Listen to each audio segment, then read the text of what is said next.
Your son has a warrant out for his arrest." Hearing those words, my mind went completely blank. What? Why, my son is being arrested? What does this even mean? Questions began swirling in my head, one after another, but none stayed long enough to grasp.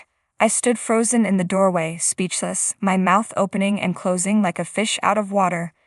The police officer stepped forward, clearly intending to prevent me from shutting the door.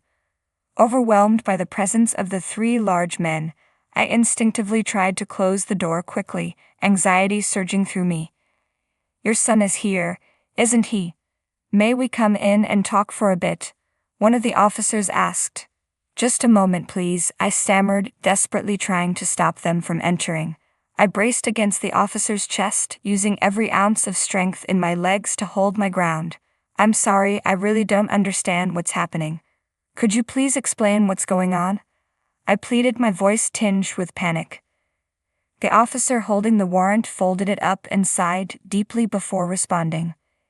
"It seems he ran away with some cash. The suspect was seen heading towards this house. Someone got a good look at his face, so denying it won't be easy," he said, a faintly triumphant look crossing his face. "Theft, my son." While I felt my mind going blank, I forced myself to listen to the officer's words. Despite the color draining from my face, I firmly replied, "My child would never do something like that. It's absolutely impossible." The officer, clearly tired, gave a dismissive reply, but I was certain. My son wouldn't do such a thing. After all, I was a 50-year-old housewife, living a peaceful life with my husband and son in the house we had built with years of savings. We all got along well, leading a happy life, right in the middle of bliss. But lately I had been feeling worn out. Things hadn't been going smoothly, and when I was alone, worries constantly plagued my mind. "I need to get this done too," I would say aloud, busy without even realizing it. "Well, maybe it's okay to leave it for later," I muttered to myself one day as I turned on the TV in the living room, trying to escape reality. "It's better to take a break sometimes," I told myself, feeling physically exhausted. But even as I watched the daytime drama, the story didn't sink in, and my thoughts remained cloudy.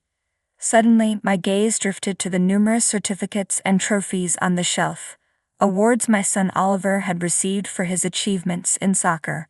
He was truly a son to be proud of. As these thoughts floated through my mind, the doorbell rang. Who could it be? Yes, I muttered, turning down the TV and getting up from the sofa.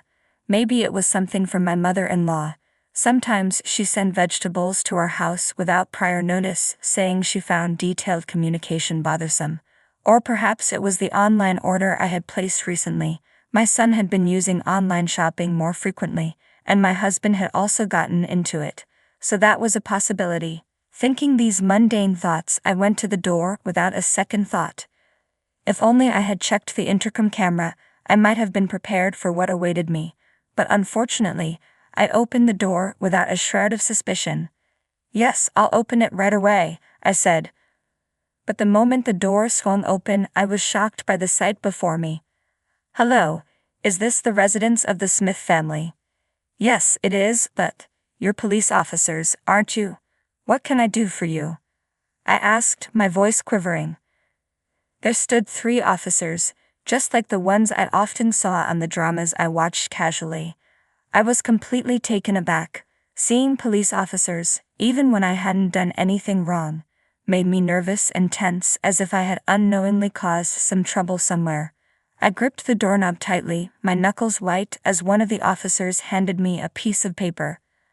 I couldn't make out what the officer was holding at first, so I squinted, trying to see it more clearly. Then in a cold voice he spoke, "There's a warrant out for your son's arrest." Those words hit me like a ton of bricks. My mind went completely blank. What? Why? My son is going to be arrested? What does this mean? Has he done something wrong? Questions surged and vanished in my mind as I stood frozen in the doorway, speechless. The officers stepped forward, clearly not intending to let me close the door. Overwhelmed by the presence of the three imposing men, I felt a wave of anxiety wash over me. I tried to close the door quickly, but the officers wouldn't allow it. They pressed their feet against the door, keeping it open. Fear gripped me. "Your son is here, isn't he? May we come in and talk for a bit? If you're not hiding anything, you wouldn't mind letting us in, right?" One of the officers asked, his tone implying suspicion. "Please wait a moment," I stammered, desperately trying to stop them from entering. I pushed against their chests, bracing my feet to keep them out. "Excuse me, I really don't understand what this is all about. Could you please explain what's going on?" I appealed, genuinely confused and frightened. "A warrant. For what exactly?" The officer holding the warrant folded it with a sigh. "Mom, there have been a series of thefts in this area recently. According to witnesses, the suspect looks a lot like your son." "What? The suspect looks like him?" I repeated, stunned.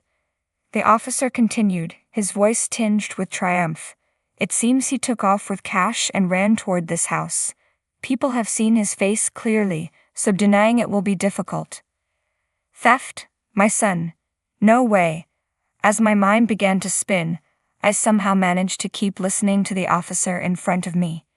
He then pulled out another document, unfolded it, and started talking about something that seemed related to its contents. "It appears your son is involved in several theft cases. The total amount of the damage is around $500,000. However, considering his youth, the victims are willing to settle," he said. $500,000? No way, I whispered, shaking my head in disbelief. "My child couldn't have done such a thing. It's absolutely impossible," I exclaimed in shock, but the officer, looking weary, replied, "I understand how you feel. Every parent says the same thing, thinking their child couldn't possibly be involved in theft. However, we need you to prepare the $500,000, and we'll discuss this further with your son." Staring at the officer's face, I reached for the front door, my mind racing. "Could you please wait outside for a moment?" I asked. "No, we'll wait inside," he responded firmly. "I need to use the bathroom. You can't just barge into someone's house without permission while the homeowner is in the bathroom, right? Or can't you wait for just 5 minutes while I go?" I blurted out, grasping at any excuse to buy time. I needed to calm down, and the imposing presence of the officers was overwhelming. More than anything, I wanted to close the door. "Please let me use the bathroom. I'm at my limit. I'll listen to everything properly afterward," I pleaded. The officer hesitated for a moment, which was all I needed. Quickly, I shut the front door. A loud thud followed. Probably the officer knocking or kicking it, but I didn't hesitate. I immediately locked the door. As soon as the lock clicked, a torrent of emotions washed over me: relief, fear, and a flood of questions. "Mom, please open the door." The officer's voice boomed, accompanied by the sound of pounding on the door. Worried about disturbing the neighbors, I slowly moved away from the entrance. "I'll be right back," I called out, rushing to the bathroom. I didn't really need to use it, but I needed a moment to think. Calm down," I muttered to myself, trying desperately to steady my nerves. Gradually, my thoughts began to organize themselves.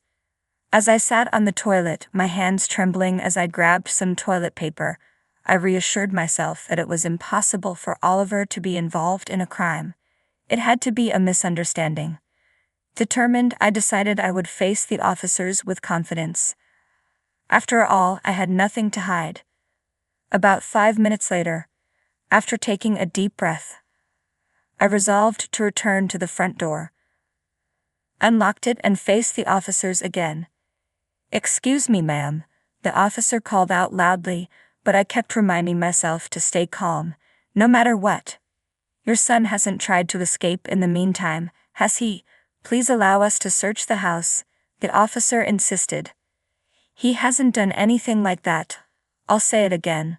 My son hasn't committed any theft." "It's impossible," I responded, my voice firm. "Even if you say that, we can't just take your word for it." There are witness testimonies and camera footage. If you cover for your son, you could also be implicated, the officer warned. Camera, you didn't mention that before. I snapped, my suspicion growing. We mentioned it because it seems you won't admit it. There is evidence, the officer replied. Earlier you said he resembled the suspect, but now you're asserting it's my son. Your story keeps changing, doesn't it? I questioned, feeling increasingly uneasy. Look, ma'am, I understand it's hard to accept, the officer continued, relentlessly pressing on and ignoring my questions. His words lacked consistency and something felt off. The information kept shifting, and it didn't add up. Upon closer inspection, even the police uniforms looked like costumes from a drama. I stared intently at the face of the youngest-looking officer, who quickly averted his gaze when he noticed my scrutiny. Clearly suspicious. Ma'am, enough is enough. We're coming in, the oldest and largest officer declared, pushing past me. Wait, you can't just barge in like that. I protested, trying to block the way, but he shoved me aside effortlessly. I stumbled, falling onto the floor as the officers pushed further into the house. Stop. Don't come in, I shouted, scrambling to my feet to follow them. Don't touch anything. Despite my desperate cries, the officers ignored me, rifling through drawers in the kitchen and living room. Rummaged through everything from one end of the room to the other, leaving a trail of chaos. My stomach churned with anxiety. Stop it, I'm telling you. Hey, I rushed to an officer who was opening a drawer containing mine and my husband's wedding rings and slammed it shut with a loud bang that echoed through the room. There's nothing here. You can't just enter someone's home and go through their drawers. I glared at one of the officers, trembling with anger. It was the younger officer who had averted his gaze earlier. He nodded slightly at me before heading to another room. Eventually, the three officers zeroed in on Oliver's room, clearly identified by the nameplate on the door. Without hesitation, they entered. My son is sleeping in there. Don't go in, I shouted with all my might, but my plea was ignored as the door swung open. We just want to talk, one of the officers called out loudly as they entered, but they suddenly fell silent, all three of them staring toward the bed at the back of the room. Hello. I've heard the conversation. I'm Oliver. The son, my son said, slowly bowing his head toward the officers from his bed. Spreading his arms and smiling, he continued, As you can see, I'm in this condition right now, so there's no way I could commit theft. The officers, momentarily speechless, just stared at him. Oliver was lying in a nursing bed equipped with a pressure sore prevention mattress. Beside the bed stood a wheelchair, and nearby, stacks of towels and a call button were within easy reach. My son was bedridden. I'm sorry, it seems we've made a mistake, said one officer, who had previously spoken in an almost threatening tone, but now wore a rueful smile. Oliver returned the smile slightly. That's right, I'm relieved. I can't move my lower body, so it's impossible for me to steal and run away, he explained, pointing at the wheelchair. I can't even get into that without help. I can't go outside by myself. I see. That was the case. We apologize for our mistake. We'll take our leave now, the officers said awkwardly, nodding their heads as they prepared to leave. Filled with anger, I clenched my fists, wanting to say something. But one officer lingered, approaching Oliver. Hey, he said quietly. What's up? My son replied. What happened to you? Your body? The officer asked, his voice tinged with concern. Steve. Is that you? Oliver looked up at the officer, recognition and joy lighting up his eyes. I approached the youngest officer, suddenly realizing it was Steve, Oliver's childhood friend. Steve? I exclaimed in surprise, covering my mouth with my hand. Steve had been one of Oliver's closest friends since they were kids, sharing a deep passion for soccer. They played together nearly every day from elementary school onward, and had planned to join the middle school soccer club together. But then Steve had to move away suddenly due to his parents' work, and they lost touch. I remember watching you excel at soccer, thinking you'd go pro after college. I even saw you in magazines. But what happened? I asked, unable to hide my shock. Steve, looking visibly shaken, glanced down as Oliver lifted the blanket to reveal his legs, which were motionless. I had an accident a month ago, Oliver said with a sad smile. Now, my lower body doesn't move at all. Seeing the pained expression on Steve's face, Oliver quickly pulled the blanket back over his legs and turned a more genuine smile toward him. But hey, it's really been a long time, hasn't it? You became a police officer, but don't you play soccer anymore? Steve's expression grew complex, and he answered quietly, choosing his words carefully. I didn't have the talent like you, Oliver. Besides, I had other things to worry about. I recalled Steve's difficult family situation. His father, who didn't have a steady job, went out drinking every night. The move wasn't just about his parents' work but also his father's debts. As Steve spoke, his head hung low. Oliver sat up halfway and began to speak encouragingly. What do you mean you had no talent? You were always so hardworking. I was always envious of you, Oliver. You never gave up on anything, and you always looked so cool. I pushed myself because of you. And now, seeing you do your best as a police officer, it gives me strength too, Steve confessed, his voice trembling. I'll do my best, I promise. Next time we meet, let's play soccer together, okay? Even if I'm in this situation, I can still play.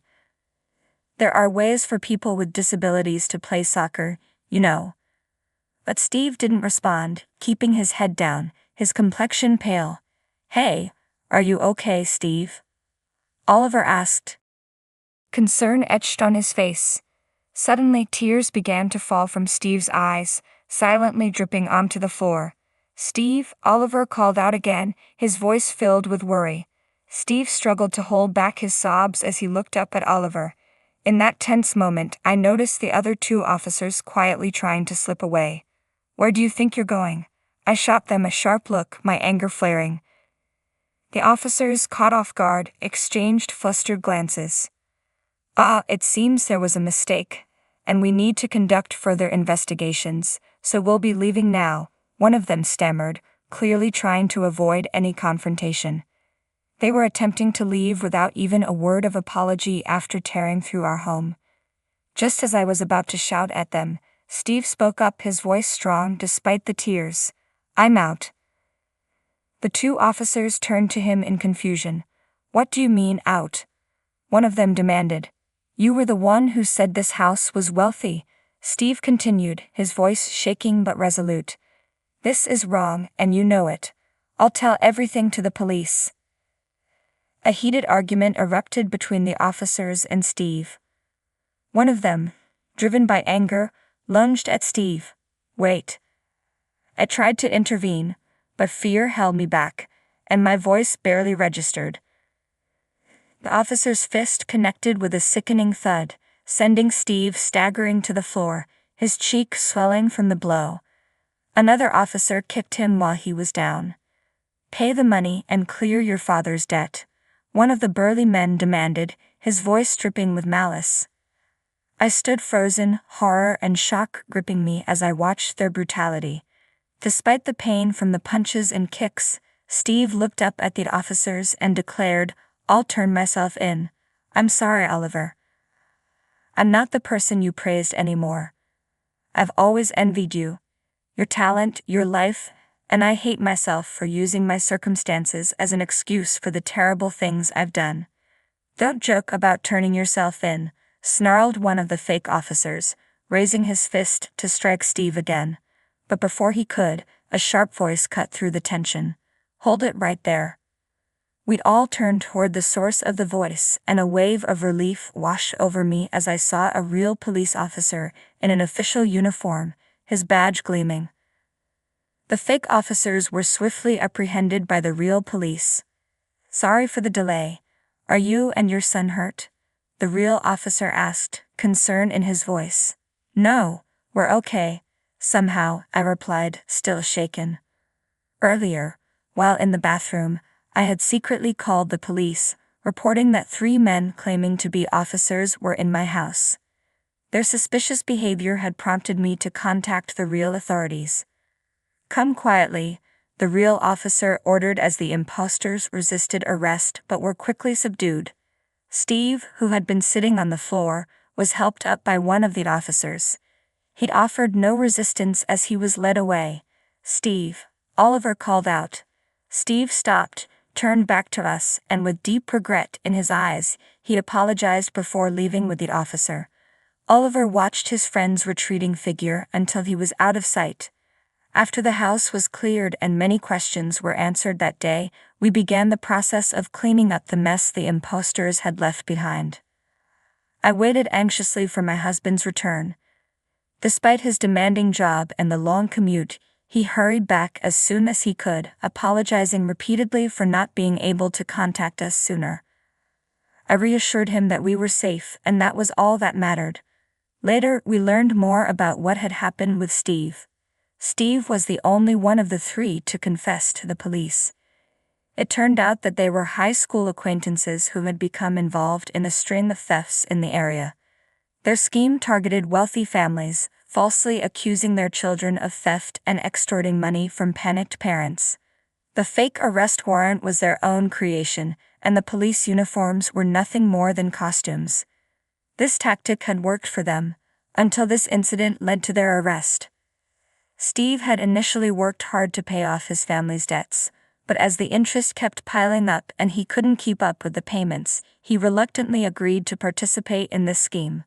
He was told that if he provided information about the affluent area where he used to live, a portion of his debt would be reduced.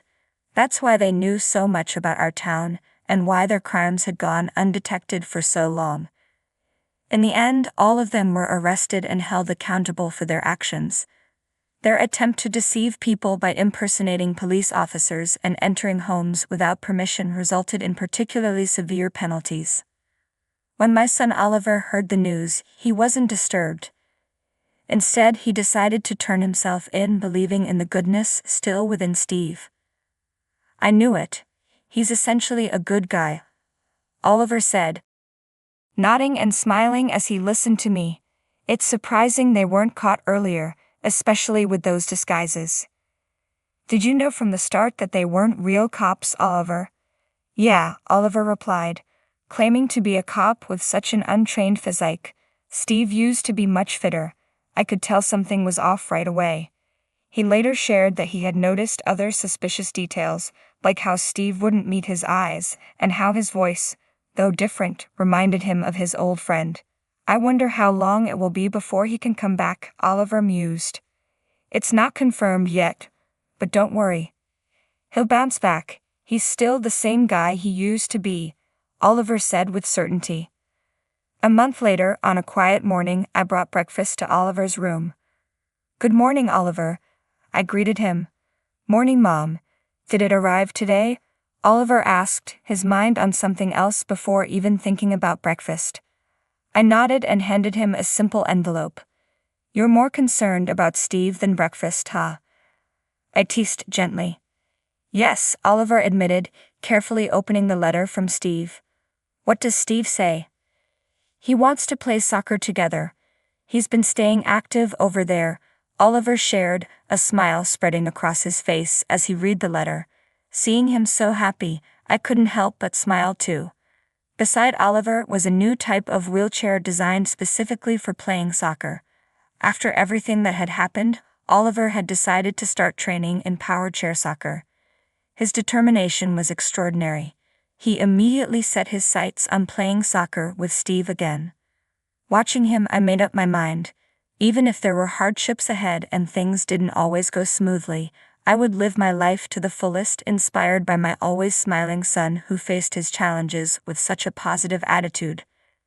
Today, I felt like I could accomplish anything I set my mind to.